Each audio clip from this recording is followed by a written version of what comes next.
Welcome to Squatch-D TV, where the truth is first before all else.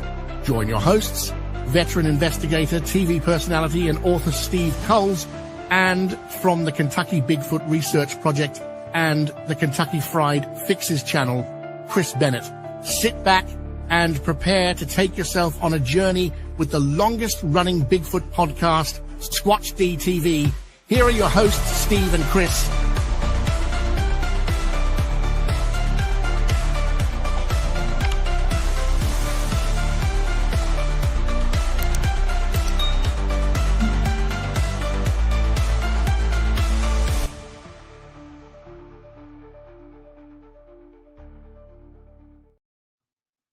And good evening, cyberspace. Welcome to Squatch-D TV for today's date, January 26th, 2025. I'm your host, your guide, the Squatch Detective Steve Coles, along with my co-host right down there, Mr. Chris Bennett. Hello, Chris. Hey, Steve, man, it's good to see you. Happy early birthday tomorrow. Hey, man, thank you very much, there, you bastard. It's good to see you living another year. You know, many more. Another trip around the old, you know. We were on the phone the other day and we were talking, and you said something about me about what was the temperature like around here. And I said, "Oh yeah, it'd been really cold at night, but as long as the sun comes out, you know, during the day, it'll warm up. That'll be fine." Boy, I sure did mess up. I opened myself up for karma, and sure enough, my kitchen drain line froze.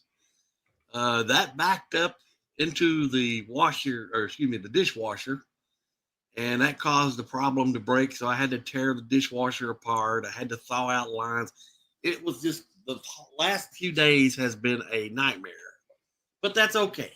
That's okay. We are still breathing in and out, and that's the main thing. Wow, that's been going better for you. Yes. Luckily, our northern homes are built for that kind of nonsense. So, I do want to throw a big thanks out to John Midwood from Queensland, Australia. Oh, John, who gave me a happy birthday. One of the first people to give me a happy birthday, because right now it's January 27th in Australia. Yeah. So thank you, John. I appreciate it, brother. But we have a bunch of news to catch up on to tonight. Lots of news tonight. And then before we even get to our topic, it has been a whirlwind friggin' week for me. I don't know where to start, but let's start with the roll call. How about that? Yeah, let's do that.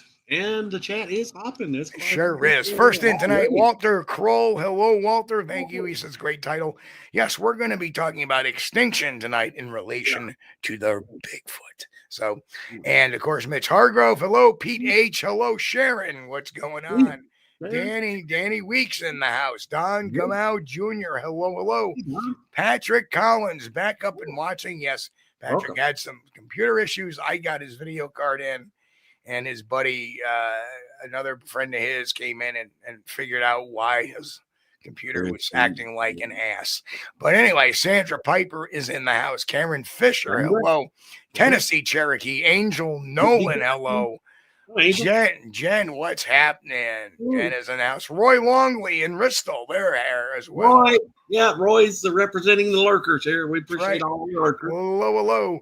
And we have Jen, our bouncer, in there, probably with Baron nearby, her office assistant, Boris Khan, Goony Goo Goo, sir, to you as well. Who else snuck in here? The Susie Monster, I see, is in the house. Arthur Watch. Hello, Arthur. What's going on? And Grant Rasha. Grant, great to see you, brother. And who else? I saw Ristel in there somewhere. Yep, Brian S. is in the building as well. Patty Lindsay. Hello, Patty. Good to see you. Let's see. Danny Weeks. Shirty Hentz is in the house. Hello, Shirty. Good to see you. Love the name. Yeah, that's a good. Wardy 98PX1 said, All right. I saw Bigfoot at Walmart today. Oh, cool. Very good. Very good. Which section was he in? Sporting goods. Yep. Who else? Jack Norton in the house as well. Yeah. Jack, good to see you. Oh, And that's it. We've caught up really quick tonight. all right. Good deal. Welcome So- to everybody, especially all the new folks in there. I see a lot of new names tonight. Thanks for joining us. Absolutely. Appreciate you guys hanging out with us. So, let's get on to a little bit of Bigfoot news today. Something I saw today, which kind of warmed my heart. At first, I was a little worried, and then it was answered very quick. But our good friend, our late good friend, Joe Snyder, who passed away October of 2024. Yeah. I'm sorry, October of 2023. God, time flies. Yeah. It's October of 2023. It's 2025 now, Steve. I know it doesn't seem like it, but it is. Yeah. Over a year. Our good friend Joe passed away. He had this great little Jeep Wrangler, which he outfitted with a lot of Bigfoot research decals and extra equipment on it. Well, apparently, Mike, it's now in possession of our good friend Tactical Bigfoot Research, Mike Ann. Good job. And Mike wrote today, I added a piece of Bigfoot history to my collection that has an important spot in my heart. After Molly reached out, I will be putting Joe Snyder's Jeep back into the field. So there we have it. Good deal. That's very good. There it is on the back of the roll back there. So, yep. Love a good Jeep. Love a Jeep. So a couple other announcements. Again, I will be appearing at the Pennsylvania Bigfoot Camping Adventure, which is this year is going to be a little bit earlier. It's going to be on August 22nd and 23rd, 2025 at Benner's Meadow Run, which is a 315 Nelson Road in Farmington, Pennsylvania. Beautiful place down there in Fayette County, very close to Fort Necessity and Jumonville Glen, which is where Braddock was followed by the French and Indian troops. So great time always. I know Mike Ann this year is going to be running the workshop, so that should be a lot of fun. And we'll see you all there, those that can make that. And also adding to the fun, a couple of weeks prior to that, on August 7th through the 10th, 3 days, is going to be the Hocking Hills Bigfoot Festival. This year it's going to be in the fairgrounds in MacArthur, Ohio, in the Hocking Hills itself. Yeah. So that's going to be a great time. That's probably going to be a better thing because man, they shut the town down. I mean, it's so many people. By watching the live feeds, I couldn't believe it. It's just like groves of people. Yep. So I will be back. So that's going to be awesome time as always it is. And there'll be a guest list. I know. Getting back to Pennsylvania, I believe Lyle Blackburn will be there this year. Dr. Jeff Meldrum and Ron Moorhead will be there as well this year, as well as Stan Gordon and whatnot. So it should be a great time. Hocking Hills, I'm not quite sure of the lineup yet, but we'll find out soon. And I'll let everybody know. Now, here comes the biggie. And that is, yes, it is done. It is done. It has a March scheduled release for March 1st, 2025. And for the first time ever, I'm also releasing a hardcover edition as well. This is a type, it's 401 pages long. There are 49 scientific papers in the book and 289 entries into the bibliography. So it is a well-researched book. It's scientific theories and axioms in it are all supported by science. So I'm glad that you released this one in a hardcover because this needs to go on the shelf. This is a good one. And you've been reading a little bit of it. What do you think so far, Chris? Yeah, I like it. I'm up to around 125, 130, somewhere around in their page. And because of everything's been going on, I would love to have been into it, read the whole thing, but so far I love it. And do you mind if I read off one section that I really enjoyed? Go right ahead. You go right ahead. I'm going to share this. It's from page 40. Find it real quick. Yeah, I should have been more prepared. Sorry, guys. But yeah, this is what got me. It says to approach Bigfoot through the lens of biology is to ground the phenomenon in observable science. Biology is, as Carl Sagan once remarked, a consequence of physics in the same way chemistry is. A reminder that all living beings, if they exist, are bound by the same fundamental laws of nature. Now, I love that passage, and it reminds us when we're looking at Bigfoot through a scientific lens here to keep in mind that all living creatures, they must adhere to the laws of physics. Right. Exactly.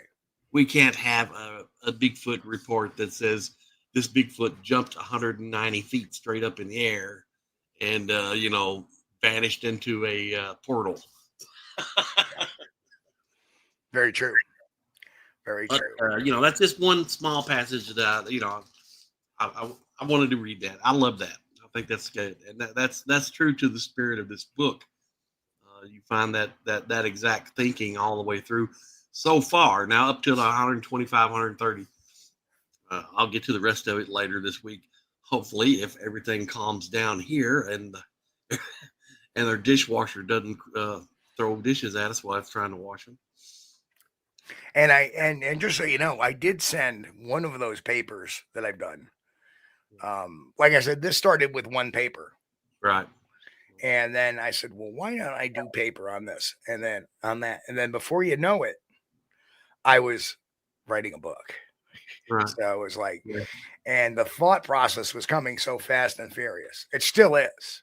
Well, the reason why I was glad you're going to put this in a hardcover is because it makes a heck of a reference. I mean, there's a lot of scientific research in there, dude. And anybody that's interested in Bigfoot will need that reference on the shelf. 289 entries into the bibliography. Yeah. Yes. A good handful, maybe about a dozen or so are Bigfoot books, but the rest, I mean, that's where we draw some of our witness information and some of our statistical stuff. It's broken into a bunch of sections. It has the biological and physiological papers. That's right. Grant has a request, I think. Yeah, sorry, no new chapters. It's done. It's done. Sorry. Brian says, will you be doing an audio version? No. You should. Man, that's good. No, do you know why I can't do an audio version? Because it is a scientific, it's scientific papers. Well, that's true. Yeah. It's not like a story. Oh. That may come out. I may actually tell the story of my Bigfoot research someday and from soup to nuts. But, it's broken up into biological and physiological papers, social science papers. Social sciences, I talk about the historical origins of Bigfoot in North America, the cultural impact, Bigfoot in religious and spiritual context. I talk about cognitive bias, media influence in the 70s and 80s, the failures of mainstream science to explore this mystery, psychological and neurological dynamics. And then I go into a bunch of case studies. And there are 11 case studies in the book where I go over various either other studies. It's a study basically on a study, or basically a dissection of a study, or I talk about specific pieces of evidence that have come up over the last, 70 years. Is the Patterson-Gimlin film in there? Absolutely. Yeah. There's some discussion of the classic Bigfoot encounters that I really enjoy. Right. But I admittedly, I don't break those up in the scientific paper because there's not much to go on with any of those. There's no much hard evidence of any of those because they're so antiquated in time. It's passed so much. But most of it has been, a lot of the, breakdown of the different analysis that have been done in science that people have long forgotten. Right. And then finally, I have, Section 4, which is furthering research and, how to, a paper on locating the species, sound strategies, evidence collection, DNA collection protocols, finding remains, scat, tree breaks and bends, track casting, and leveraging artificial intelligence to assist in our research. You're going to include a pheromone chip in the book, Steve? No, because pheromones have been tried and failed. Yeah. That doesn't work too good. They tried that in Kentucky. Yep. Chimpanzee pheromones, and then I forget what doctor did that. I remember he kind of disappeared off the map. Maybe it was Craig Heinzelman. Dr. Craig Heinzelman. He actually created and sold these pheromone chips to researchers, which contained a combination of human estrus and gorilla estrus. And they weren't. And when I was with NESRA, the Northeast Sasquatch Research Association, they had a handful of them. And other Bigfoot research groups. And at that time, there were a lot of organized Bigfoot research groups. There was the AIBR, the BFRO, the SRO, or the SRI rather. There was the Gulf Coast Bigfoot Research Organization, the TBRI or TBRC, Texas Bigfoot, research crew. So there were a number of TEXLA, the Texas Louisiana Bigfoot. I mean, there was a number of Bigfoot groups and the MABRC. And a lot of these groups did deploy pheromone chips, and they always had negative results. Nothing ever happened. And that pheromone chips have to be so specific. So I don't really consider them a useful type of deployment. And again, we talk in the book about the ability for a Bigfoot's scent, its ability to smell over long distances. And while it is greater than a human being, it does fall far below that of a dog or a bear or anything like that, where they can smell stuff, for quite some distance. Well, were those guys trying to use the pheromone chips of estrus on try to attract Bigfoot to come into the area? Correct. That would assume that these creatures have a cycle of breeding similar to canines or something, to where they would come into heat. And there's no evidence that primates do that. And then you don't necessarily know when their mating season may be either. Yeah. Well, you got the billy apes. They're pretty promiscuous. Yeah, they sometimes will do it to relieve anxiety. Believe it or not, billy apes. They're one of the few species that does it for pleasure. The other species besides Homo sapiens is dolphins. Believe it or not. So there's a lot of interesting. Petron made it in. Grasshopper made it in, I say. Yeah. He's not too thrilled with the estrus chat either. Yeah, that's why I didn't include it in the book. It's just it's a no, It was something that was tried, experimented with, and it had zero results, zero. Right. So you move on from it. And, and a lot of the other stuff, call blasting, tree knocking, there's always, there's sporadic results. So you have to continue on with it. But anyway, tonight's, we want to talk about extinction and its impact on Bigfoot, of course. There are a number of things that do cause extinction. Some of them, happen through natural selection. It just happens.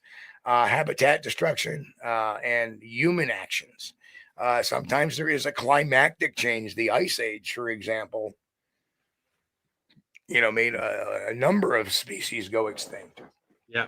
Sometimes you have an environmental impact, like an asteroid or a comet hitting the planet that essentially wiped out the dinosaurs, who were the dominant species on the planet for over 1 million years. Several million years. I mean, if you think about it, Homo sapiens, we've only been here the last few 100,000 years. We haven't been here that long when you compare it to the dinosaurs. Not even a Well, they kind of died off, killed off, whatever, about 65 million years ago, and then we've been around. Well, Homo sapiens, what, about 100,000 years or so? A little more, yeah. Maybe a little more, but the monkey type things that they say we evolved from, they've been around like a few million years, but not any connection really. I don't think for an ancestor from us directly to them. And then you have some other things. You have invasive species that can cause extinctions. You have human activities like deforestation and so there's definitely some interesting things. Recent extinctions. The Beiji River dolphin declared extinct in 2006. Cause of it was habitat destruction, pollution, and overfishing in China's Yangtze River. Not a surprise there. The Chinese. That is something. Boris talking about germs. Well, a pandemic can wipe out a species. Yeah. Especially if it's something that they have no immunity to. Right. Well, the smallpox devastated Native Americans. Yes. Also, a lot of tribes in Central and South America were devastated by outsiders coming in with, maybe nothing more than a common cold. Yep. Which always leads me back to that whole Bigfoot's an alien type of argument. Yeah, that doesn't work. That doesn't work. It does not work. 2012, the Pinta Island tortoise, and that was because of habitat destruction and invasive species on the Galapagos Islands. So, but from my reading, they are trying to bring them back, and there is some ways of doing that. So they're going to try to bring those back because that definitely was not a natural selection type of extinction. And that's the other thing too is, we'll get into it. The other thing, 2011, the Western black rhinoceros, and that's a shame. And that way, a lot of that was because of the P word, poaching. Yeah. And lack of conservation efforts. So they're buying those rhino horns in China. Yeah.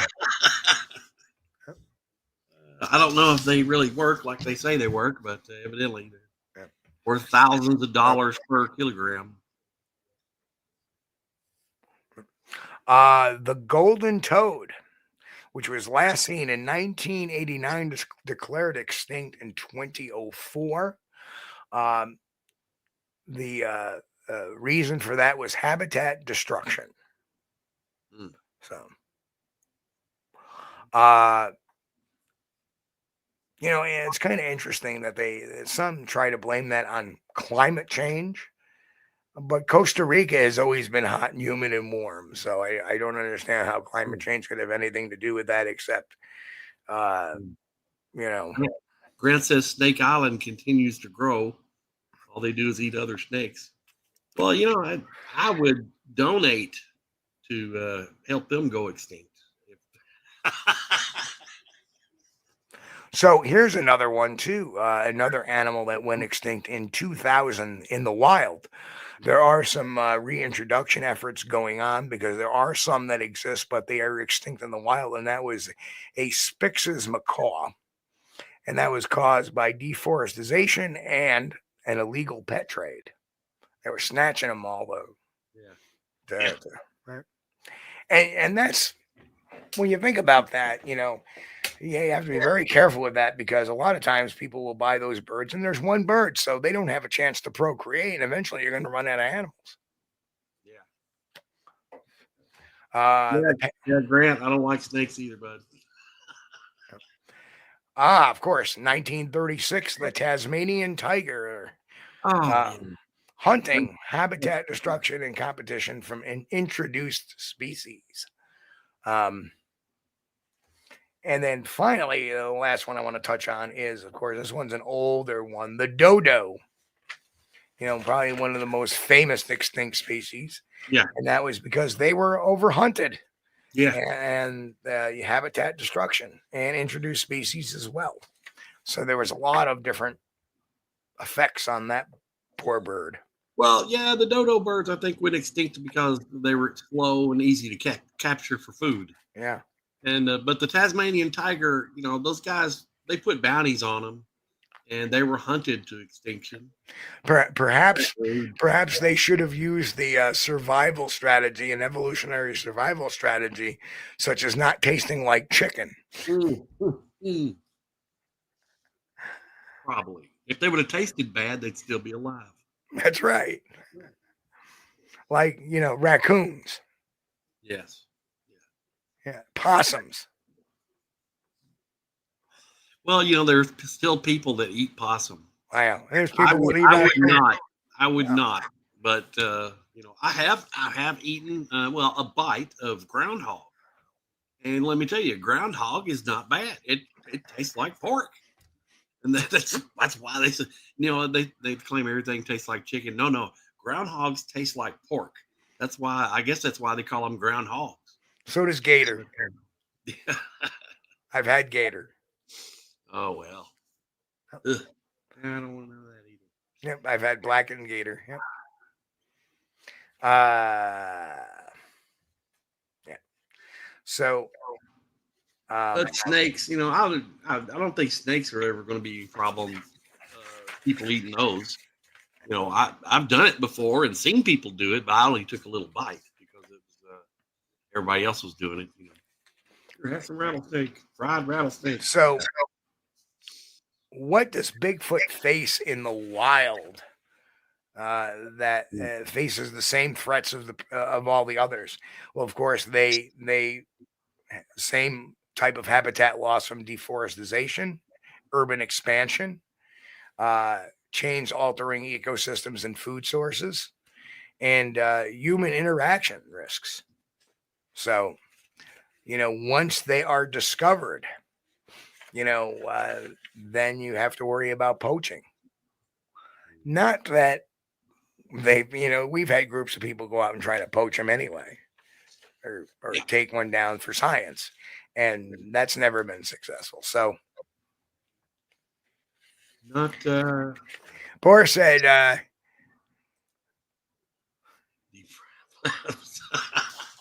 deep fried platypus. I bet they don't taste good. That's probably why there's so many of them left. That, buffalo were almost eliminated by the U.S. cavalry and settlement, right? Yeah. Very good point.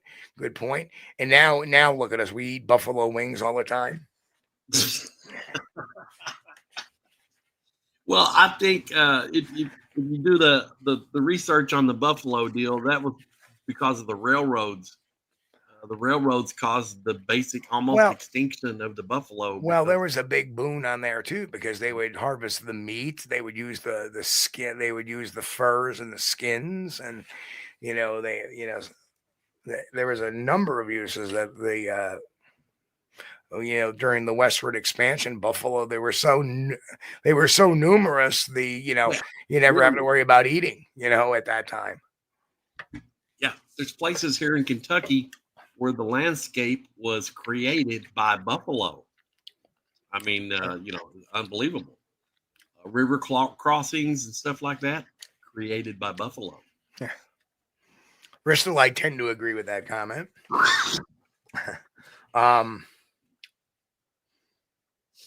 The other big thing too is, and these could be a potential cause for a Bigfoot's extinction. We talked about, deforestation and habitat loss. Yeah. But then we have genetic isolation and population decline. If Bigfoot populations are small, scattered, interbreeding could weaken its genetic diversity. Yes. And then, low production rates could lead to natural population collapse. Right. So that is something really to think about quite a bit. Yeah, and you think if they live in small family groups, there's got to be some way they can get some genetic diversity into there, because if they keep on inbreeding, that's going to cause a lot of problems, and you're going to have the unhealthy individuals with maybe birth defects and stuff like that. Going to be a hard way to go. So, Laurie says, I'm upset about the buffalo. I don't eat wings. Well,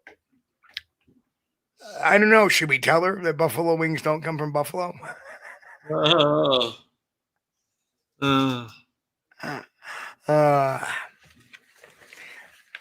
I want to get on the show is that woman that wanted to move the deer crossing sign because they keep getting hit.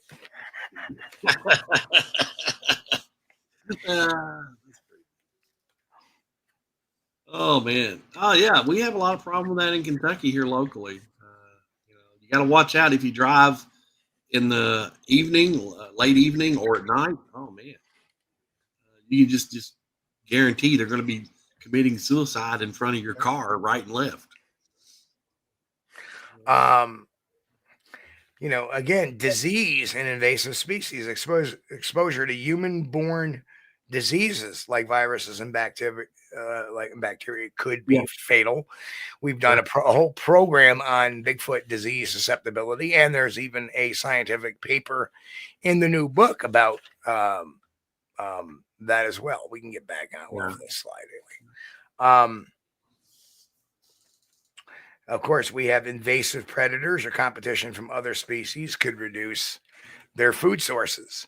So you could have a Bigfoot, population of Bigfoot, say, feeding on rabbit, and all of a sudden a group, the NCON or Department of Fish and Game decides to release into the wild coyotes or wolves or wildcat, and all of a sudden those populations of the food they were eating starts to quickly get diminished by other carnivores, and now they don't have that food source there.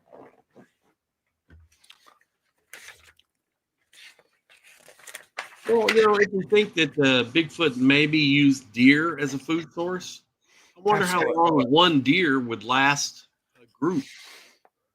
I don't know. There's not a lot of field study on that, but there's deer kills, but most of the time it's just the liver. Remember, and there was a whole rash of where something had opened up the deer to the guts and just took out the liver.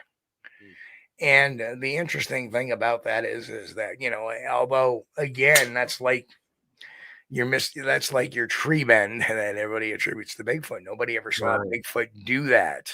Yeah. But let's just say, for an instance, it does. If that's a Bigfoot, then one would think they live a pretty solitary life. Yeah. Which would again increase the likelihood of them going extinct, because if they're so isolationist, they may not interact with other members of their species, thus not reproducing, thus not propagating the species, thus causing a population collapse. So there is a definite the biggest thing, I think that they could figure out ways around their food sources, because they've got to have multiple food sources. They can't just rely on one. They've got to be able to go to a certain area. They know they're going to get some sort of roots there. Right. A lot of the times when they're active in Kentucky is mushroom season, when people are out picking mushrooms. So that's got to be another viable food source. So I'd be very interesting to see, though, because they would need a high amount of protein. They got to keep that primate brain going. Yes. People don't understand that the reason why vegans and vegetarians have to find protein sources is because without protein, our bodies begin to break down, starting with the brain, first of all. It needs those proteins to, help fire those neurons up to keep the neurons healthy. The same thing, because it all has to do with cellular repair, and that's what proteins do. They're building blocks. So without that particular, without those particular, you could have a very malnourished Sasquatch. And there's been reports of seeing some of them that look very, lanky or very emaciated almost. Right. Our own Pat Collins, when he saw his particular, he says it looked really scraggly. Right. So it could have been emaciated, could have not been getting the proper food sources.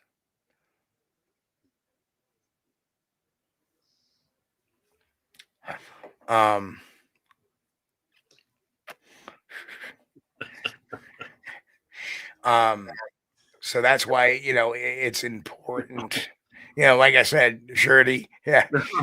No, 30, you just got to know how to do it. Like, once you start doing the vegetarian thing, you learn about incomplete proteins and what you got to put two incomplete proteins together to make a complete protein. All right. Every time you run into problems with, you start living on incomplete proteins. So I've done the vegetarian thing before for about 6 months, and I didn't like it at all. I didn't like it at all. No. I've done the Atkins for a few weeks before. Yeah, I've done Atkins too. Yes. I dropped about 10 pounds. It works. It works. Yeah. But the problem is, it gets old really fast. Right. I mean, like after the first week or two, you're wanting to have bread. You're wanting to have your vegetables, which, the Atkins or the meat eater diet, that keeps you off of the carbs. Yeah. And when you start doing that, then you realize, golly, I really do like carbs. So you look at a person like me when it comes to nutrition.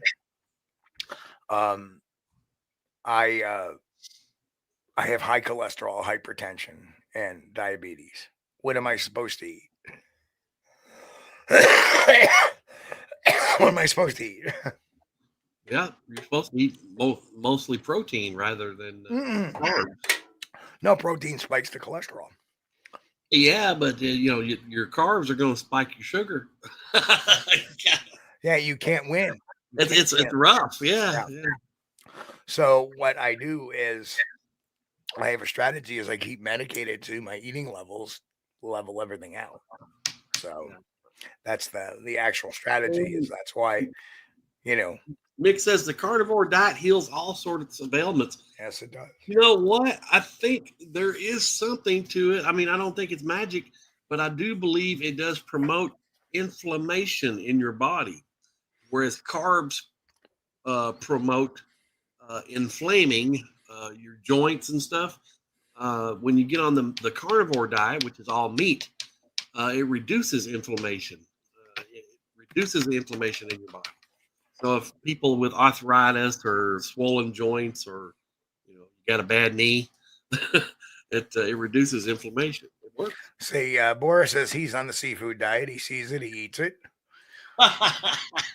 Myself, I'm a light eater. When it gets light out, I eat. Well, and and don't forget my favorite food, Chris. Seconds. My favorite food is everything. In the wintertime, like when it's cold out and I've been stuck inside the house, what have I been doing? Well, I've been eating. Yep. I'm getting fat. I've been eating.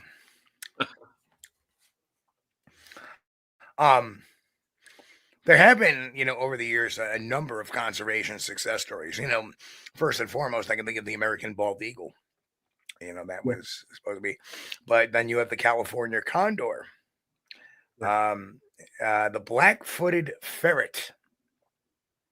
So apparently they were thought to be extinct and they were rediscovered, and breeding programs have boosted in its population. The Arabian oryx. and that kind of looks like a beast of burden, like an ox almost, except for it's a little skinnier, I think. The giant panda. Their habitat protection and breeding programs. Yeah. Their status went from endangered to vulnerable, so they have done better. Of course, American bison. So they had there was a bunch of legal protections on those, and there you go. And even the buffalo are making a comeback. So yeah, people started keeping those for basically pets. They put a couple of buffalo in their field, and next thing you know, if you got a mama buffalo and a daddy buffalo, and along comes baby buffalo. So isn't the daddy buffalo called the bull as well? I don't know. I'm not a buffalo. There's a bull or a cow. Yes. I see. I'm not a buffalo expert, so I don't know. Yeah, you got a bull and a cow. That's right. I mean, do you milk a buffalo too, like a cow? I wouldn't, but I would suppose you could. Yeah, after a buffalo cow has a calf, I'm certain she has fresh milk produced for her offspring. And if you could figure out how to milk her, you'd probably be okay. But expect a kick or two. Well, they do have a breeding program, and some people have signed up for that to where they'll raise these beef cattle guys. They'll raise beefalo, which is a crossbreed between a buffalo and a standard beef cattle. And which, I don't know. I guess it works. But I've never done it, never tried it. Probably wouldn't. But I wouldn't mind having some buffalo. I mean, they've got them down there at the Australia down under, down there at the Horse Cave exit 58. They did have a field full of buffalo out there, and they've disappeared. I don't know where they've gone to. Maybe they put them up for the winter. I don't know. But I always thought that's kind of neat. You could be driving along and just kind of glance over and like, oh, there's a field of buffalo there. Maybe they go south for the winter, like the geese. Well, they fly south. Well, they actually walk now because we've eaten all their wings. They fly south for the winter. Yeah. But yeah, well, I thought it was kind of neat. But I don't know what they've done with them lately. I hope they didn't slaughter them or something because they were always. Let's have a little genetic experiment. Let's make a buffalo a marsupial. Yeah. Oh God. No. So I can't get off of what Grant was talking about the snakes a while ago, and I don't know if I've told you this, but I'm going to tell you a little story about when my mom and dad came to visit me when I was in the Air Force in New Mexico. I took them around to the tourist spots, and there was this one trading post, which was a tourist trap, and they had a snake pit. They had a pit of live rattlesnakes there. Oh, nice. Yeah. So, and they had antiques and stuff too. Mom was crazy about antiques, and Dad liked, firearms. They had some of that stuff in there. So we were looking around, but they had to draw in the tourists. They had a snake pit, and it was actually filled with rattlesnakes, and you could look down in there. I guess it was about 10 feet down there to the bottom. You could look down in there and you could see the rattlesnakes. And my dad was standing outside, having a butt. And the owner walked up and he starts talking to my dad. Where are you guys from? Oh, we're from Kentucky, here to visit my son. He's in the Air Force. And Dad's trying to be polite. He's, saying, well, you've got a nice place here. It's very beautiful. A lot of stuff, very nice. And the guy's trying to turn those compliments back around to the snake pit, which he should not have done that because my dad don't like snakes. And so the guy, he kind of shifted the conversation to the snake pit. He turned around and he said, look down in the snake pit. He said, yeah, they got it pretty good here. He said, I can't think of anything that they need. And Dad said, oh, I could think of a couple things they need. And he said, what's that? And he said, 5 gallons of gas and a match. And he was serious. Oh, Dad would have poured a 5 gallons of gas in there and threw a match in if you hadn't been watching him. So Somebody made a comment in the chat. How ironic that the Kansas City Chiefs are on the verge of eliminating Buffalo in the playoff game tonight. Oh, that's terrible. I know it's a play on words, but I'm not a big sports guy, but I caught that. Yep, it's official. Friggin' Chiefs won again. So, Mick wants to know, Steve, do you suspect that Sasquatch are near extinction? Personally, I don't, because there's still so much of the continent that humans don't frequent. I don't either. I just thought it was a real interesting topic of the potential. What would make a Bigfoot go extinct? So pardon the clickbaity title, but that's what the discussion is about. It's not about the content is certainly not clickbait. The content, as we love to do, is have a rational, scientific, or investigatory type of discussion here on. And do I think they're going extinct? No. Is it potential? Is it possible? Perhaps. But the number of sightings from state to state kind of detracts from that. My concern would be, is their population density shrinking or growing? That would be really my concern, because when their population density starts to shrink, eventually you're going to get to a point where now extinction becomes a possibility. Yeah. So we really don't know if they're turning towards extinction or they're turning towards. My guess, and only my guess, is that they're probably turning more towards the extinction side. Not saying that it's going to happen anytime soon, but they're definitely not increasing in population. Otherwise, there would be more sightings, more frequented sightings. But there's not. There's about the same amount of sightings each year, pretty much. Sometimes even less. So that has me a bit concerned when we have sightings or an area where there's been no sightings for a while. Did they just withdraw from that habitat, or did and now that habitat, so their population density, I should say not population density, their population spread rather, is shrinking. So they're becoming more densely populated, or are they? Or they're just their areas where they range is becoming smaller and smaller and smaller and smaller. And that's what you see traditionally amongst animals that go extinct is first they're here, then they're here, then they're here, and then gone. So that becomes really important to note what's going on there. I hope that kind of answers the question. Well, I am concerned about their population density. If they were increasing in population, we would have more sightings. Right. If their population is staying about the same, then you would think that the sightings would stay about the same. If they're decreasing in sighting, if there's a decrease in sightings, you would think maybe they're becoming harder to locate. They could be becoming extinct on their own.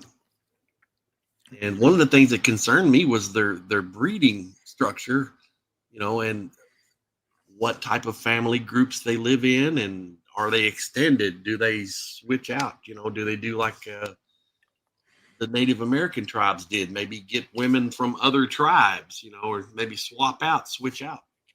Well, that was the whole purpose. Yeah. And it's covered a little bit in the new book. Mm-hmm. That's the whole purpose of the reason why you have the solitary male that goes out and finds his own group. Right. That is a biological instinct to prevent interbreeding amongst the populations. Mm-hmm. So that's why primate groups do that. They kind of tend to spread out. Possibly, yes. Right. So, by the way, I think these are conversations you don't get anywhere else on the Bigfoot topic. I don't think they're going to deport them to Alberta, grasshoppers.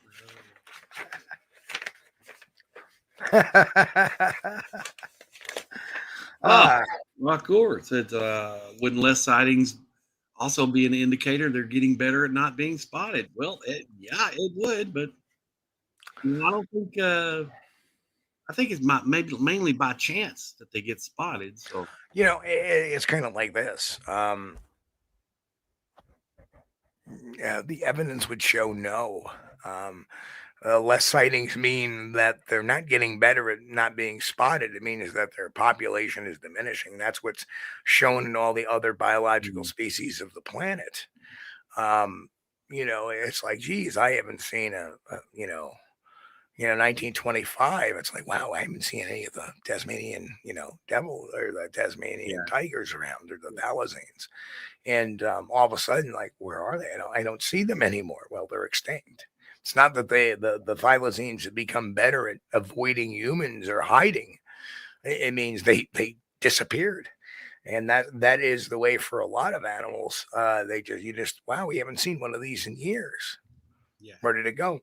Look at the coelacanth. I mean, that was thought to be extinct, and then they finally found one. So they were definitely endangered, but they were not extinct as once thought. But that's the problem. What happens when you why wouldn't you find a coelacanth? So I don't think it's because they're getting better at hiding in us. I think they're pretty good at that as it is, but still, you would have a very similar number of whoops, there it is type of encounters.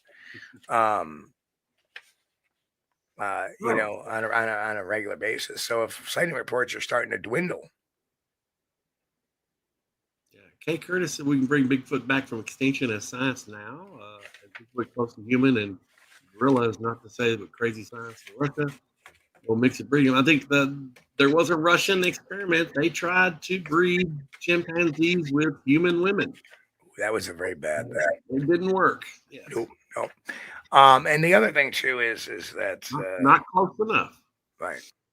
Yeah, it's for whatever reason. I mean, they can do it with some of the ungulates. They can do it with some canines. They've been talking. They can do that now with the elephants. They can bring they could probably bring a mammoth back because they have the full genetic markup of a mammoth. And they would tie it into an elephant, and they would, impregnate an elephant because it's it's a relative. It doesn't work out that great with primates. And there's a real good reason why. And that's because of our genetic markings. We have a lot of intricate genetic markers. There's just, like breeding a chimpanzee with a human, thinking, it just wouldn't work. Not close enough. No. But now I do know you can take a donkey and a horse and get a mule.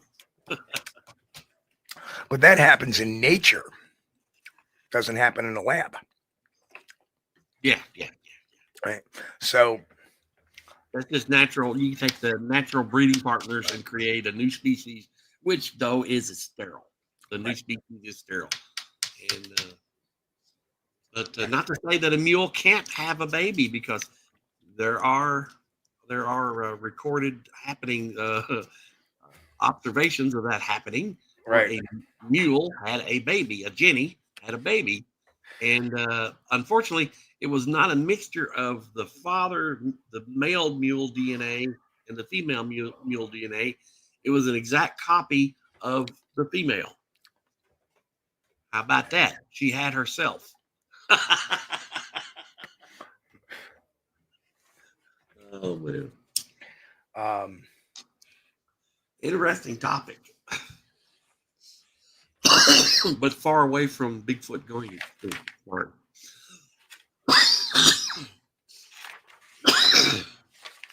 Yeah, I think Grasshopper said something about the fires in California.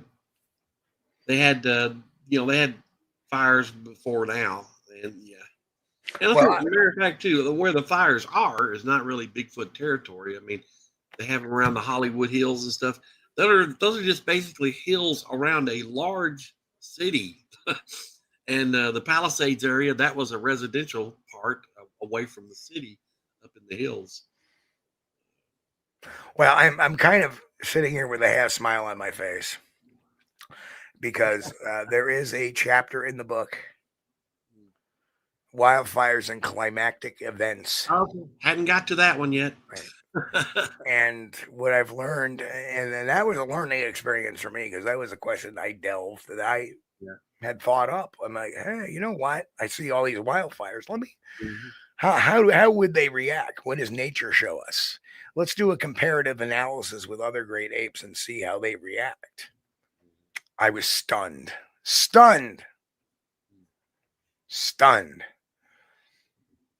You want to know why I think there were no Bigfoot bodies in Mount St. Helens? Now I have the scientific proof. Go ahead. Huh? If you want to discuss that, I'm open. I don't want to give it up. Not yet. Okay. All right. But there have been observations when there's wildfires in Africa as to what do the gorillas do and what do the pan troglodytes do, aka the chimpanzees. So very, very interesting. And there's actually observations made of the our good friends, the Pongo whatever, the orangutans. Yeah. During flooding. And so it's pretty amazing let me just say this, it's pretty amazing the adaptability of a primate when they sense or see what this is going on. And I will add that the chimpanzees were observed watching the wildfires from elevated areas. So they were very well aware of what's going on. They knew it was time to get out of the area. And they would avoid them completely. Well, yeah. Also, along with other primates, they're thinking and reasoning creatures. So while maybe a wild deer just sees fire and scared running, they may run through it trying to get away from it. The primate is going to see the fire and realize, hey, that's not good for me. I think. And Don made a great comment. I'm going to put this up. Human is the only primate that would not know enough to leave. Well, that's funny, but there is a reason why. Why wouldn't you leave if there's a wildfire going on?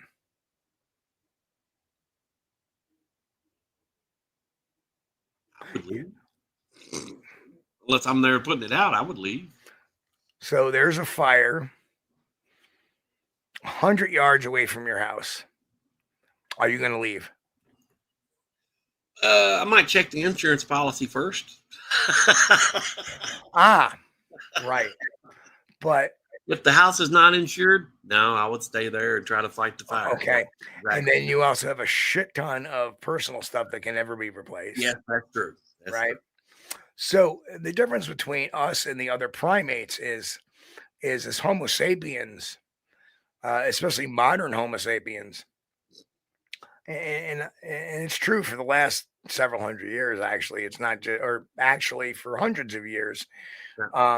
We don't leave because we collect things and they're our possessions. Yeah.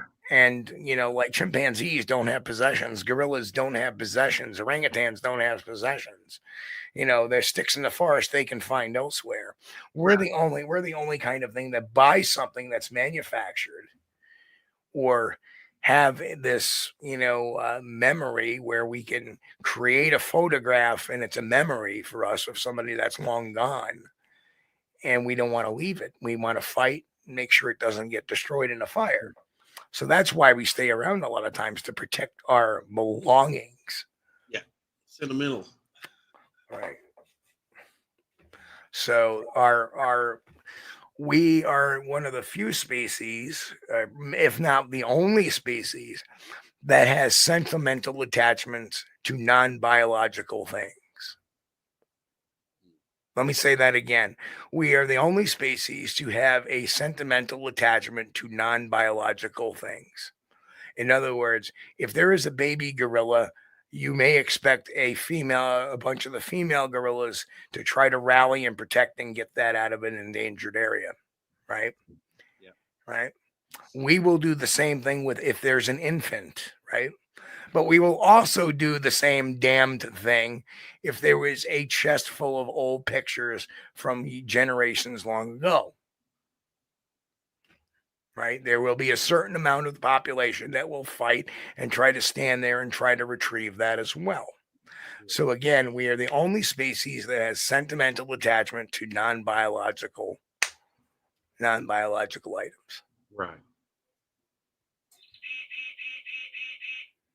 Okay. Bird clock.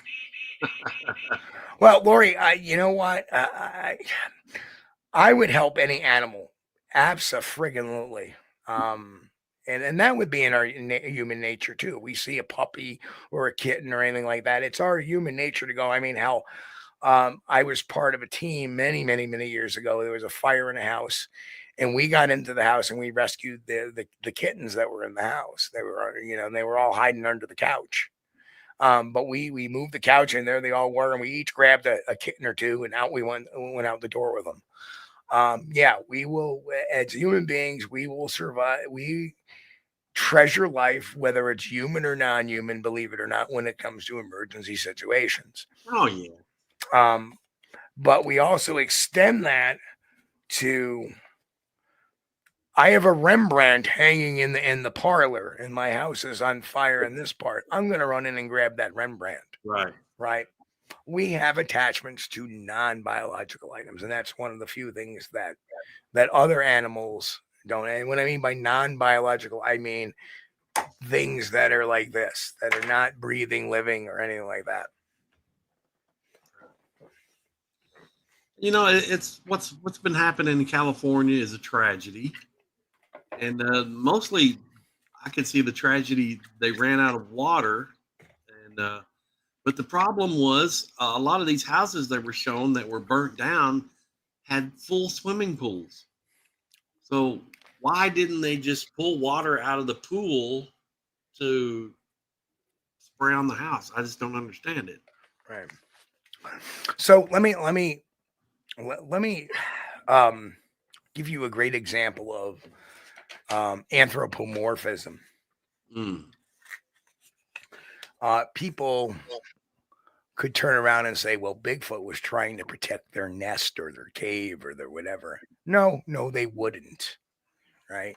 Because we protect our homes for a completely different reason than anything else. We protect our homes in the event of, like wildfire and climatic changes, because we are a creature of possessions.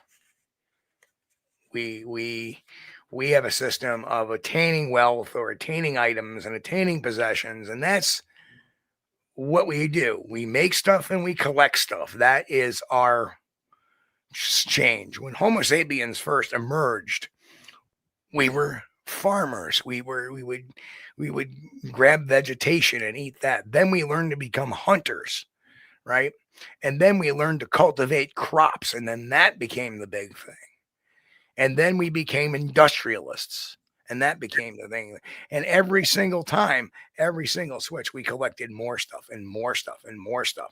And when we became industrialists, and I don't mean like the barons of America. Let's go back to the Renaissance era, right? Let's look at the Vatican, the popes. They were big collectors of things, right?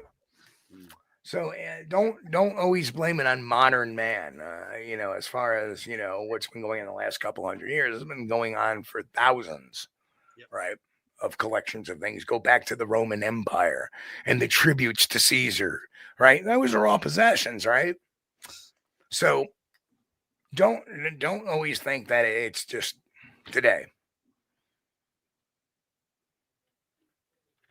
So that's right. Hey, I like.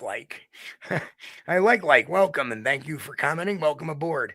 So yeah, it's really, we are one of the, so when people think that a Bigfoot does this because it's trying to do so, there's a great example of anthropomorphization, is that we are attributing a human characteristic to a Bigfoot. We are not thinking, we think like a human, and we have this innate ability to have that same thinking ability and attribute to other animals. Right. You know, so that we have to be very careful with that. My self-storage involves chocolate in my belt line. Good one, Grass. Well, it looks like Grass is a chocolate aholic. Myself, my weakness, I have one weakness food, and that is cheese. I love a good cheese. I can sit there with a brick of my favorite cheese and eat a half-pound brick at one sitting, just chomping away at it. And I don't know if anybody can get it outside of where I'm at, maybe in Vermont, New York, but my favorite cheese ever is the Cabot Seriously Sharp Cheddar cheese. Cabot is a company from Vermont. That and their cheeses are wonderful, and you know, I know they can get them in. The Cabot actually has, you know, sells in New York City too, so I don't know what their exact, you know, geographical range is, but the Cabot Seriously Sharp Cheddar is the most phenomenal cheese out there. Yeah, there's Don, Cabot horseradish. So Don's familiar with Cabot. And now everybody's talking cheese. See how we can steer these people into things. Horseradish, yeah. Horseradish cheddar, yep, that's very good. Oh yeah, you know, I'm a fan of just pepper cheese, jalapeno pepper. So there's Mick, and we're getting off a little off topic, but we always spare a few minutes for each podcast to get a little bit off topic. And Mick mentions Limburger cheese. I actually happen to like Limburger cheese, just don't like the smell. And with a good cracker, Limburger is perfectly acceptable. And in Hamburg, New York, is the home of Limburger cheese. And every year they have a Limburger Fest. And you can go there and get a Limburger sandwich.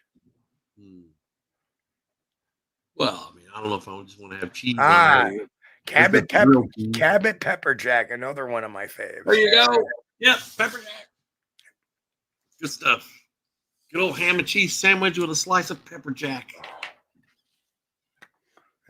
Make anybody happy. Yep. Yes, absolutely, Mick.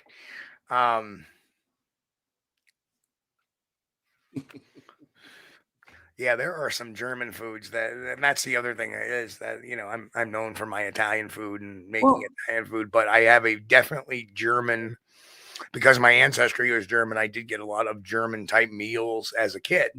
Yeah. So I do have an affinity for certain German things, Limburger being one of them. They don't really sell that around here. Limburger. I mean, it's hard to find. Very hard to find. Yeah, we can get Swiss cheese and about anything else, but when it comes to Limburger and stuff, no. Or a good Gouda. Yeah. Oh, wait, we can get that. Yeah. Monster cheese. Monster. Yes, that's all available. Don't forget Famunda cheese. Well, I don't know about that. But now we can get all the stuff. Of course, you know, I usually buy cheese for the pizzas. We do homemade pizzas.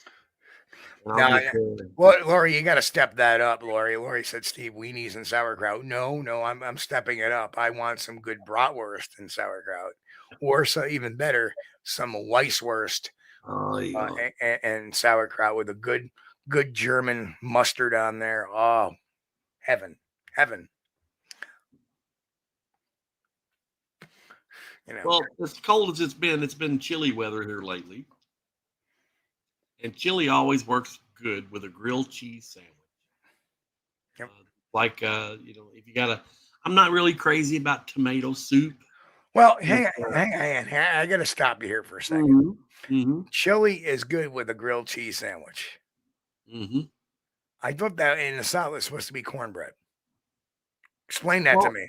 Why does a guy from Kentucky preaching grilled cheese with chili and not cornbread? Well, I mean, a lot of people put cornbread in their chili, okay, or they'll put crackers. Uh-oh. Hang on a second. I like asked, have you heard about the latest cheese factory explosion? No, we Oh, haven't. no. Why don't you tell us about it? Chris, you got to read it because I'm on the. Getting ready here. There we go.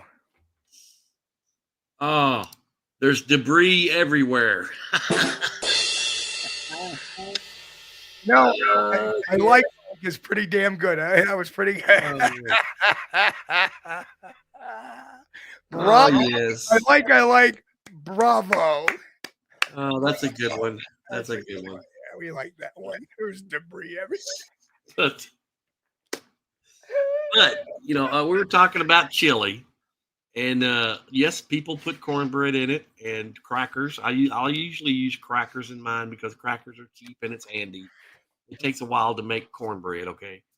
And another thing, the greatest thing about chili is to put in it as an additive is these yellow tortilla chips. Yellow tortilla chips. You crunch them up, put them in your chili, stir it up. Oh yeah, much better. But you all also want to have a grilled cheese sandwich on the side with that. Now Mick is talking. Now Mick is talking. Weisswurst. Ausgenext. Oh, I can't even pronounce that, especially with sweet Bavarian mustard. Yep. Ausgezeichnet. Weisswurst, ausgezeichnet, especially with sweet Bavarian mustard. Yes, absolutely. Yes, crackers are meal stretchers. Yes, they are. I always put crackers in my chili if I don't have any tortilla chips. And normally we don't do cornbread in the chili here because it takes a couple hours. Truthfully, I don't think cornbread and chili are a great mix. Yeah, I've had it before. Yeah, it works. It's kind of like cornbread and potato soup is good. A lot of people don't realize that, but it is. You crunch up cornbread and put it in your potato soup. Believe me, you will be a changed human being. Yep, that's a good one too. Another thing to put in your chili is Fritos. Fritos, yes, that's like yellow corn chips. Yes, Fritos are corn chips. I guess you could get the chili cheese flavored Fritos and drop them in there. See, and that's the thing. There's two distinct cornbreads. There's cornbread you get that's very gritty, that I hate. Yes. But then you get some of the nice cornbread that's very nice and moist and very chewy. Yes, that depends on who's making it. Yeah, that's true. Yeah, some people mix 50-50 cornmeal and flour, and they make their cornbread with that. Some people, personally, I prefer it just white cornmeal mixed up with an egg and some milk, and then you bake it. It's good. And you can even skip the egg. Instead of putting an egg in there, you use Miracle Whip salad dressing. Huh. A big blop of that. Substitute for an egg. It makes better cornbread than the. So you know what I would do, Chris? What, man? Is put the egg milk and then you put some honey in that cornbread. Could, yeah. We usually put a little, like a teaspoon or two of sugar in there. So you can add honey to it to sweeten it, and that would change the flavor a little bit. Yep, give it a little bit of a honey flavor. But I was raised on beans and cornbread and mashed potatoes. Yep. Yeah, so I think myself a connoisseur of cornbread. I've had every kind of cornbread you can make. Okay, let's get back to the Bigfoot. Bigfoot's and cornbread.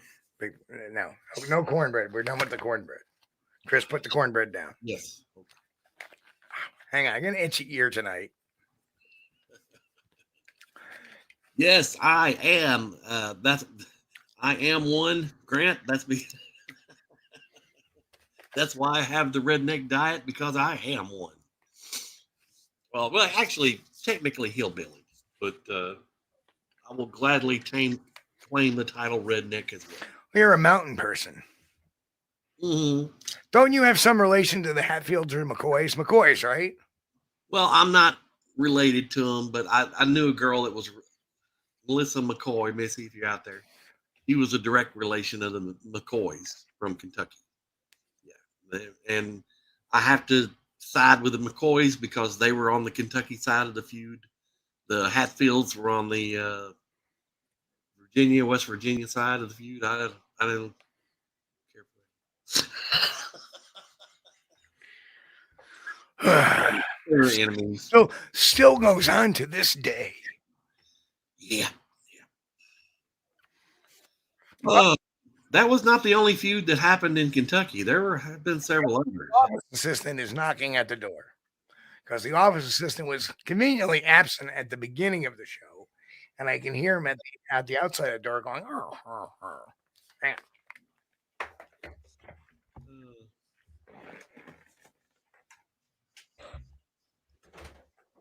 Yes.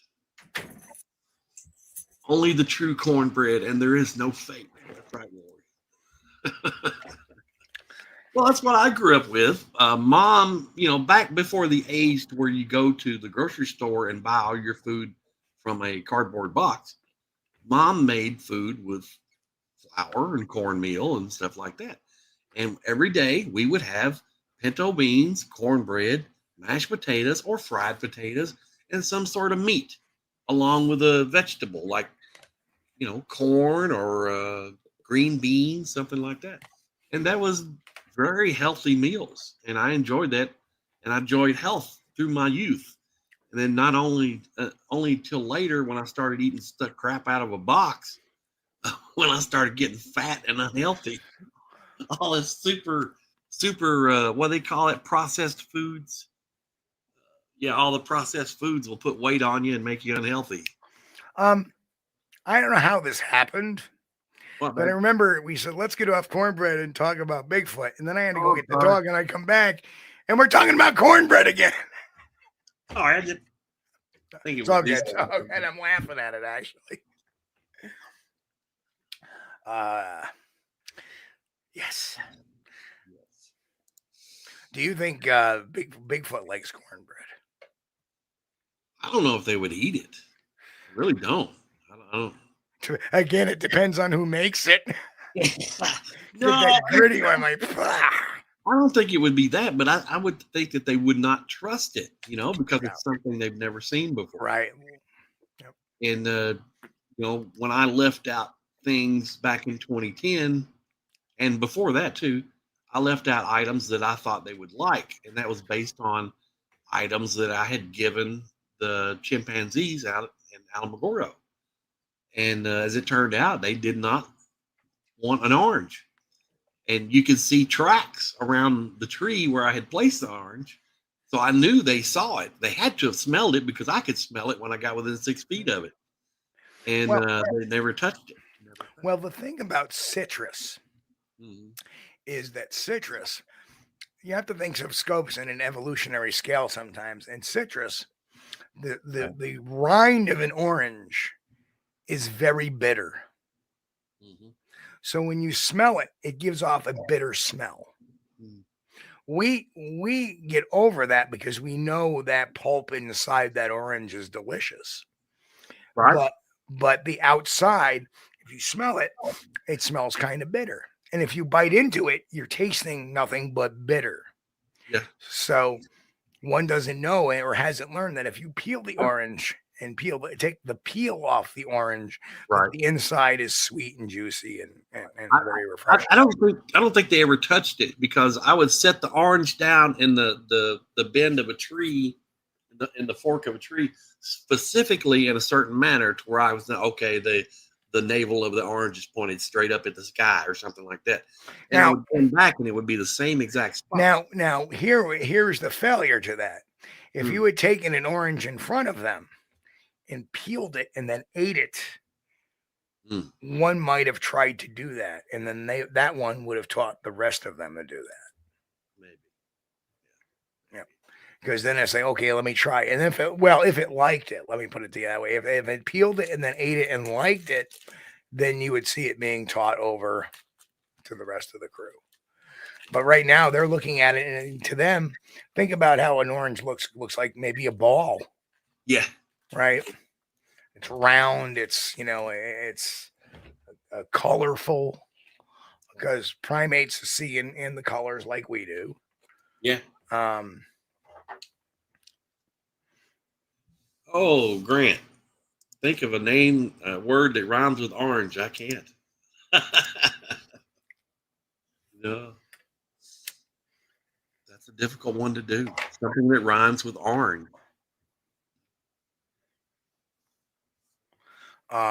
There's Don says, but they knew enough to crack nuts to get to the seed. Yeah. Well, that's true, because what's inside that nut, that protein, and somewhere down the road, they were taught to do that. Right. So they learn it. It's like, that's the thing about Kentucky. We have wild walnuts, hickory nuts, all kinds of stuff out in the woods. And, I would hate to have to live on hickory nuts and walnuts and stuff like that. But I guess I could if I didn't have any other choice, I am not a walnut fan. I avoid those like the plague. I just don't like them. Yeah, they're bitter. I think it's an acquired taste, right? Yeah. They're bitter. If you have some in a muffin or something, it's okay. But even by themselves, I don't like walnuts in anything. But I do like almonds and other nuts, cashews and pecans and. Grant, we have lots of water maples, and yes, they do. They can make maple syrup. Mama did that. Yeah, it's like I love maple ice cream, but they always got to put walnuts in maple walnut ice cream, and that's why I don't eat it. Like, yeah, I remember as a kid, I used to get maple walnut ice cream. I used to pick the walnuts out. Yeah. I used to let it melt so I can just scoop out the friggin' walnuts. But Kentucky has a large number of hardwood trees in their forests, and many of those are nut trees. And even the oaks have acorns, which acorns are as bitter as quinine. I mean, they're terrible. But if it's what you had to eat, I guess after maybe a week of not eating anything, that acorn might start to look pretty good. If it was what you were raised on, you wouldn't know any different. Or your fellow camper that's also hungry. Yeah. And I was talking with the wife about this here a while back. The people in Thailand, they raise those kids. They're eating red peppers and stuff and chili peppers from the time they're infants. And so when they grow up, I mean, they could eat, gasoline as it's on fire, and it wouldn't bother them a bit. Yep. But with me, I can't eat some of the stuff that he fixes. I can't eat it because it's too spicy. Then she complains about the jalapeno peppers that I eat being too hot. And no, there's no comparison, man. No comparison. So. Okay, we're talking about food. Sorry. No, it's all right. We always end up talking about food here. Yeah, I'm just thinking that, another hour and a half, my odometer of life clicks off another notch. And, I was 32 years old or 33 years old when I got into the Bigfoot field. Mm-hmm. 32, I think. And here I am approaching 56. Wow. And just unreal the amount of time. No, I'm sorry. I was 31 when I got into the Bigfoot field. Or 29. No. Yeah, 29, 98, 29. So I was 29 years old. Now I'm standing here at 56. And kind of puts me in a reflective mood, which I think kind of reason with spurring the book.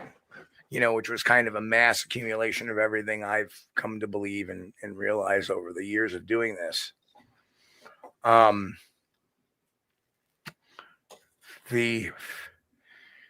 What I have seen since I've gotten into Bigfoot research is several evolutions of how we receive our information.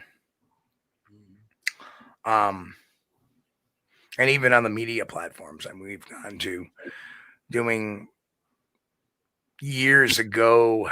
There was only one other podcast, and that was MK Davis and Don Moreau, the Bigfoot Central podcast. And they were sporadic. You would never know. They would have no show schedule or anything like that. Maybe once in a while they would do a show. Yeah. And I don't think they did more than a dozen, actually. Then the advent of Blog Talk Radio showed up, and that's where a lot of us filtered to. And that was in the days when forums were still a big thing and everything else.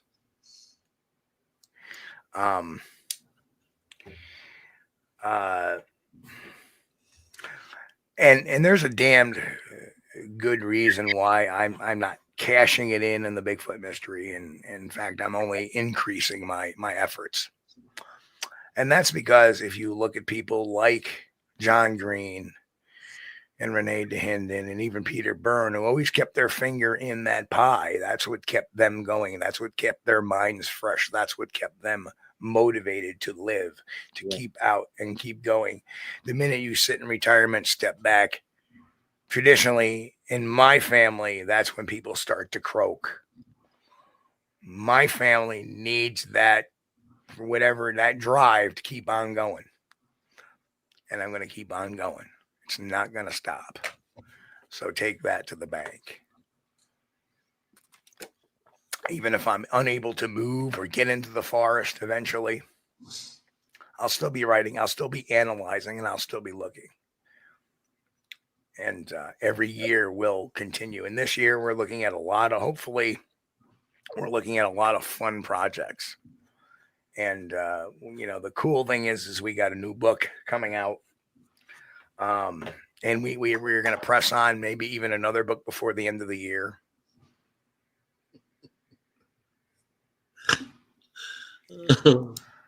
Thank you, JJ. Oh, Jay.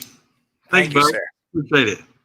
We're going to keep on pressing forward. And the use of science as a tool is essential for everybody to build that credibility, to build results that will stick and not fall off the wall. When we deviate from said scientific principles, we get stuff like the Ketchum Project, or the Erickson Project for that matter, where there were scientists working, but there was never any real data collection because we haven't seen it. Right. And that study is passé. I mean, they ended the Erickson Project almost 17, 18 years ago. And we never got a product out of that. And when you look at that, millions of dollars spent and not a single shred of anything ever came of it, except an association with the Ketchum study, because that was the only thing he could tie his hitch to try to recoup money. A lot of disappointment. We saw in the early 2000s the advent of the Falcon Project, and a guy by the name of William Allen Barnes, who was trying to get all this money for this dirigible or blimp to float over the forest and using high-tech cameras and thermal to do that. And eventually that was surpassed with the advent of the drone. Yes. It was a sound idea, but it's outdated now.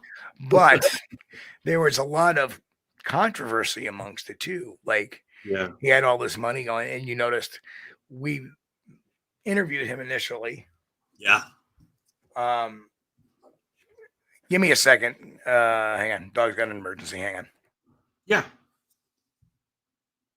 So we did do an interview with him on the Falcon project years and years ago.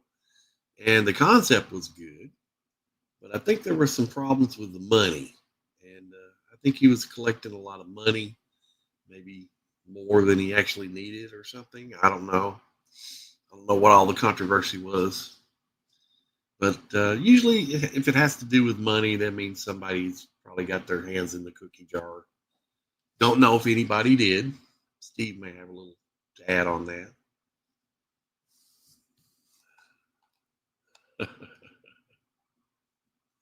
You guys. So, let me get back. I heard something about money. Wasn't William Barnes basically accused of having his hand in the cookie jar on the project? Well, that is the allegation, allegedly. I know we don't know. We don't know. But from what I understand, was there was a team that was sent out there that was supposed to be paid and have their expenses covered, and they were left in the lurch. They got there with no resources, no nothing. I remember that. Right. Yes. Some of them were posting over on the Bigfoot forums at the time. One of them being Randy Harrington. Yes. Who's been on the show before. Right. So, yeah. You know, to me, and I hate to say this because he tried approaching me after the whole debacle with something else, another type of project. And I just kind of like, yeah, whatever, dude. You know, he was talking about ley lines and stuff like that. I'm like, I'm done. I'm completely done with this because, you know, to me, unfortunately, there are people, maybe his intentions were in the right way, but, you know, we remember an old Bigfoot researcher that kind of dropped out completely after this whole incident. It was Jason Valenti. Yeah. Jason was on the show before many, many years ago. Yeah. He was out from the PNW.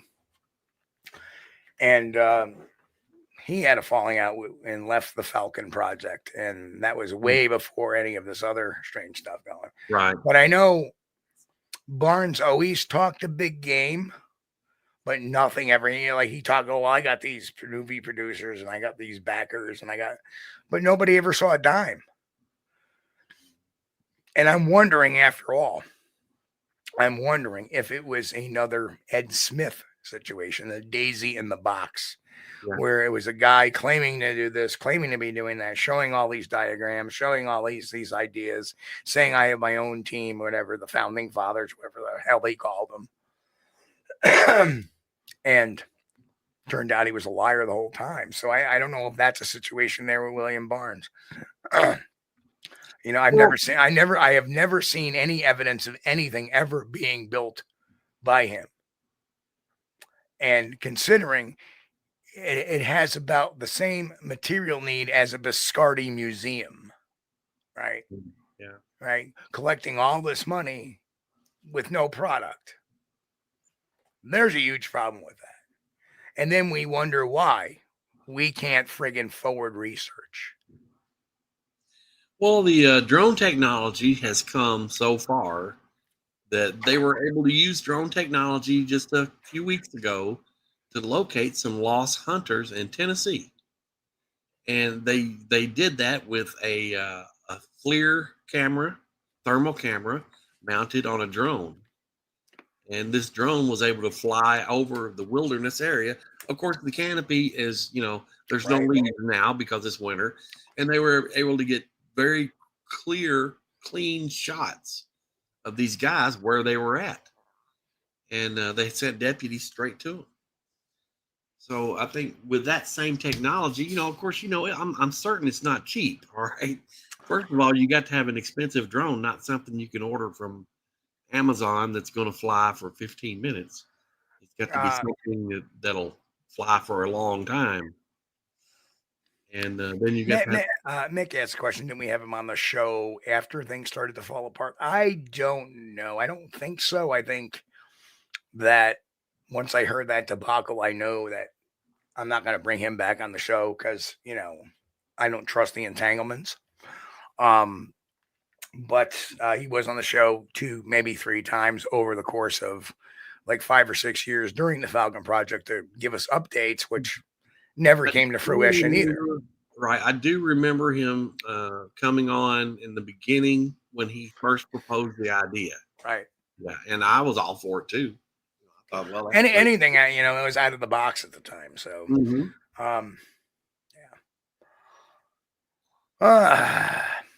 what else? I mean, it wouldn't come without its own problems. You wouldn't need anything to keep it airborne if it's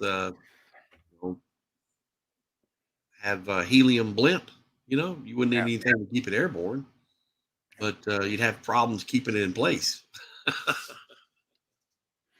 That's the bad thing about it. And I'm not certain how you could get a permit to fly above any national parks or national forests. Well, here's an interesting thing. We had that manhunt in Kentucky last year. Remember that guy that disappeared? Right. And they flew all kinds of drones and stuff, and they couldn't find him either. Yeah.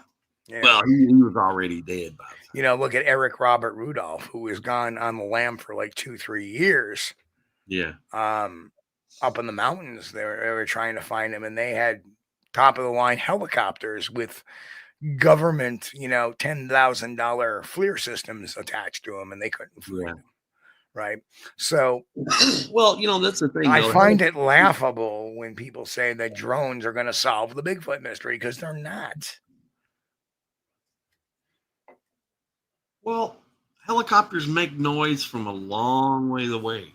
Yeah, but drones is relatively quiet until it's right on you. Yeah, but even so, they had drones flying with this guy last round here in Kentucky, right? So my point being there is that I think in reality, the canopy is going to hide you, right? Yeah, right. Yeah, in the summertime, you could forget using a drone. That's not going to happen. Right. There's too many leaves there to block your heat signature. In the fall, winter, when all the leaves are gone, that would be the only time you could use a drone with thermal imaging to have any chance. But that's the time to do it. Right. Early spring, late fall. You got it. All right, Chris, I think we're going to get out of here tonight. And I'm going to start the birthday celebration early. I don't blame you a bit, bud. 56, right? 56 years. 56. Well, congratulations. Again, I know it's a little bit early, but happy birthday.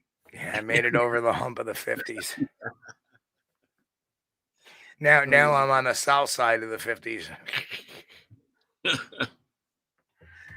Don't worry, man. I'm a lot closer to 60 than I am 50 now. Yeah, me too. That's okay. But I want to thank you guys for joining us tonight. We appreciate everybody in chat. And I don't know why you guys we couldn't hope to have a better audience. We really couldn't. And we're so thankful and we're humbled that you would choose to hang out with us on Sunday nights. And you guys listening on the podcast, remember to stop by the YouTube channel. It's youtube.com/Squatch-D TV, and to check out some of the videos there. And subscribe to the channel if you hadn't already. And everybody, if you don't mind, smash that like button. It helps us the algorithm. That's what they say. I don't know. And let me take us out. And folks, again, thanks so much for being here.